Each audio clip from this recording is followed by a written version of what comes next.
یاد رکھیں خواتین کا بیڑا غرق ہونے والا ہے، اور یہ خواتین اس خوش فہمی میں مبتلا ہیں کہ ہمیں آزادی مل رہی ہے، ہم جس سے چاہیں دوستی لگائیں۔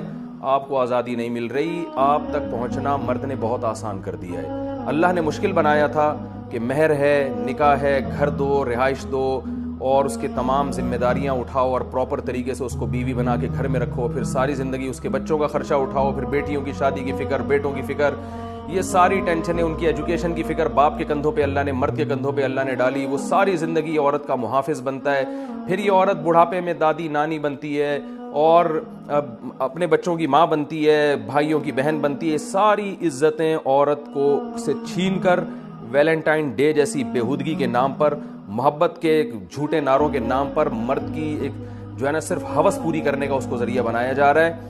بالکل اس کی ایسے میں مثال دیتا ہوں بار بار کہ ٹیشو پیپر استعمال سے پہلے بڑا اچھا ہوتا ہے، استعمال کے بعد اس کو ردی کی ٹوکری میں پھینک دیا جاتا ہے۔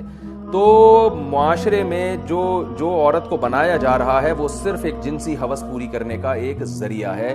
جب مرد اس سے جنسی ہوس پوری کرے گا اور اس کا حسن خراب ہونا شروع ہو جائے گا، وہ ٹیشو پیپر کی طرح اس کو نظر انداز کر کے پھینک دے گا۔ بعض دفعہ اس کا حسن خراب بھی نہیں ہوتا، لیکن مرد کی زندگی میں کوئی دوسری گرل فرینڈ آ جاتی ہے تو کہتے ہیں جی بریک اپ ہو گیا اور رشتہ ٹوٹ گیا۔ ان کا بریک اپ نہیں ہو گیا، اس کو اب دل بہلانے کے لیے، انٹرٹینمنٹ کے لیے کچھ اور مل گیا ہے۔